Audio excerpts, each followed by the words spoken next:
Hello friends, welcome to positive vibes by सिमरन।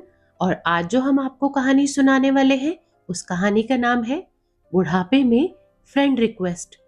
दिल्ली के एक पुराने लेकिन सलीकेदार घर में करीब 65 साल के एक रिटायर्ड आदमी अपनी जिंदगी के आखिरी पड़ाव में अकेले रह रहे थे।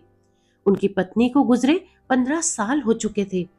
शुरू के कुछ साल बच्चों की जिम्मेदारियों में निकल गए, लेकिन अब जब बेटा और बहू अपनी अपनी नौकरी में व्यस्त रहने लगे तो घर में सबसे ज्यादा मौजूद जो चीज थी वो थी उनके लिए खामोशी।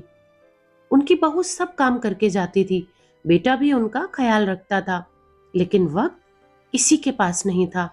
दिन भर वो आदमी कभी अखबार पढ़ता, कभी टीवी चलाता, लेकिन असल में वो सिर्फ किसी अपने की आवाज सुनना चाहता था। एक दिन उन्होंने अपने मोबाइल पर सोशल मीडिया चलाना शुरू किया। धीरे धीरे उन्हें इसकी आदत हो गई, पोस्ट देखना, लोगों की बातें पढ़ना। इसी बीच एक दिन उनके पास एक फ्रेंड रिक्वेस्ट आई। प्रोफाइल एक महिला की थी, उम्र भी लगभग उसी के आसपास। सोचा शायद कोई पुरानी पहचान होगी और उन्होंने फ्रेंड रिक्वेस्ट एक्सेप्ट कर ली। शुरुआत में उन दोनों में बस साधारण बातें होती थी कि जैसे नमस्ते, आप कैसे हैं और आजकल क्या कर रहे हैं। धीरे धीरे उन दोनों के बीच बातचीत बढ़ने लगी। वो महिला बहुत ही सलीके से बातें किया करती थी, न ज्यादा जल्दी और ना ही ज्यादा दूरी। हर बात में एक अपनापन था। कुछ ही हफ्तों में वो दोनों रोज एक दूसरे को मैसेजेस करने लगे, सुबह गुड मॉर्निंग से लेकर रात को अपना ख्याल रखिए तक। अब वो दिन भर उसी महिला की बातचीत का इंतजार किया करते थे। ऐसे ही बातचीत करते हुए 3-4 महीने बीत गए। अब वो उन्हें अपनी छोटी छोटी बातें बताने लगे, अपनी पत्नी की यादें, उनका अकेलापन और अपने दिन की हर छोटी बात। और उधर से हर बार उन्हें समझने वाला ही जवाब मिलता। धीरे धीरे उन्हें लगने लगा कि कोई तो है जो मुझे सच में समझता है। उनके दिन अब उसी महिला के इर्द गिर्द घूमने लगे। एक दिन बातों ही बातों में उस महिला ने उनसे कहा, मैं घर बैठे थोड़ा काम करती हूँ, लोगों को उनके पैसे सही जगह लगवाने में उनकी मदद करती हूँ ताकि उनका पैसा सही तरीके से और बिना रिस्क के बढ़ सके। उन्होंने इस बात पर ज्यादा ध्यान नहीं दिया, लेकिन कुछ दिनों के बाद फिर उस महिला ने कैजुअली कहा, आप चाहें तो मैं भी आपकी थोड़ी मदद कर सकती हूँ, बस जैसे अपने किसी अपने की करती हूँ। उस महिला ने उन्हें कुछ स्क्रीनशॉट्स भी भेजे जहां लोगों को फायदा हुआ दिख रहा था। अब उनके मन में भरोसा बनने लगा था, क्योंकि ये सिर्फ कोई अजनबी नहीं थी, बल्कि ये महिला वो थी जिससे अब वो अपने दिल की सारी बातें किया करते थे। धीरे धीरे अब बात पैसों तक पहुंची।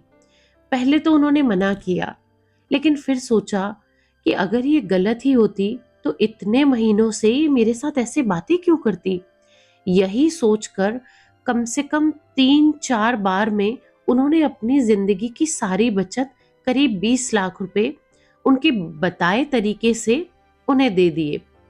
शुरुआत में सब कुछ ठीक लगता था, क्योंकि वो उसे हर दूसरे दिन उन्हीं की प्रॉफिट की स्क्रीनशॉट दिखाती थी। तो उन्हें लगता था कि शायद इस बार जिंदगी ने उन्हें कुछ बहुत अच्छा दे दिया है। लेकिन एक सुबह उन्होंने मैसेज किया उस महिला को, उस महिला का कोई जवाब नहीं आया। उन्होंने दोपहर तक इंतजार किया, फिर भी कोई जवाब नहीं आया। शाम हुई, शाम तक तो उस महिला का अकाउंट ही गायब हो चुका था। उन्हें लगा जैसे अब सब कुछ खत्म हो गया, उनका भरोसा, उनके पैसे और वो रिश्ता जिसे वो सच मान बैठे थे। वो कई दिनों तक अपने बेटे और बहू से कुछ नहीं कहते थे, न ठीक से खाते थे, न ठीक से बैठते थे। बेचैनी ही उनके चेहरे पे उनके बेटे और बहू को नजर आती थी। और अकेले में उन्हें अपने ऊपर बहुत ही ज्यादा शर्म आ रही थी और उन्हें डर लग रहा था कि अब उनके बेटे और बहू क्या सोचेंगे।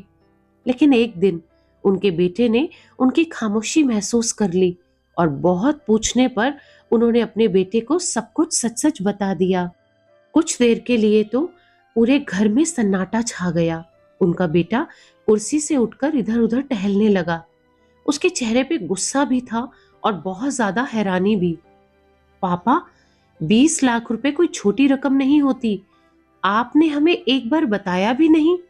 उनके बेटे की आवाज थोड़ी ज्यादा ऊंची थी, लेकिन उसमें चिंता ज्यादा थी और गुस्सा कम था। साथ में ही उनकी बहू चुपचाप खड़ी थी और बहू ने धीरे से पानी का गिलास उनके हाथों में थमा दिया और बोली, पापा, पैसे वापस आए या ना आए, लेकिन आप अकेले ये सब सहते रहे, ये बात मुझे ज्यादा गलत लगी। ये कहते हुए उनकी बहू की आंखों में सचमुच में बहुत दर्द दिखाई दे रहा था। अब उनकी भी आंखें भर आई और वो धीमी आवाज में बोले, मैंने सोचा तुम दोनों अपनी जिंदगी में बहुत व्यस्त हो, मैं अपनी परेशानी खुद ही संभाल लूंगा। फिर थोड़ा रुककर उन्होंने आगे कहा कि गलती पैसे देने की नहीं थी, गलती ये थी कि मैंने बाहर किसी अजनबी में अपना ढूंढ लिया, क्योंकि मेरे अपनों के पास मेरे लिए समय नहीं था। ये सुनकर उनके बेटे और बहू को बहुत ज्यादा हैरानी हुई और उन दोनों ने पहली बार महसूस किया कि पापा ने पैसे नहीं खोए, बल्कि हमने उनका साथ खो दिया था। अब वो दोनों धीरे धीरे उनके पास आए और बिना कुछ कहे उनके पास बैठ गए। और उस दिन पहली बार उन तीनों ने बिना किसी जल्दबाजी के सिर्फ साथ बैठकर बात की। उनके पैसे तो वापस नहीं आए, लेकिन एक चीज जो वापस आई थी वो थी अपनों का समय और अपनापन। और ये चीज पैसों से कहीं ज्यादा उनके लिए मायने रखती है। कभी कभी गलती पैसों की नहीं होती, बल्कि गलती उस खालीपन की होती है जिसे हम अपने होते हुए भी भर नहीं पाते। तो दोस्तों, आपके साथ भी अगर ऐसा कुछ हुआ हो कि आपने अपने खालीपन को भरने के लिए कहीं बाहर रास्ता ढूंढा हो, या आपके किसी अपने के साथ ऐसा हुआ, तो आप अपनी कहानी हमसे शेयर भी कर सकते हैं। अगर आप चाहते हैं कि हम आपकी पहचान छुपा कर रखें, तो आप हमें मेल कर सकते हैं। अपनी जीमेल मैंने डिस्क्रिप्शन बॉक्स में दे दी है। अगर ये कहानी आपको पसंद आई हो तो लाइक करें, कमेंट करें, शेयर करें और चैनल को सब्सक्राइब करना ना भूलें।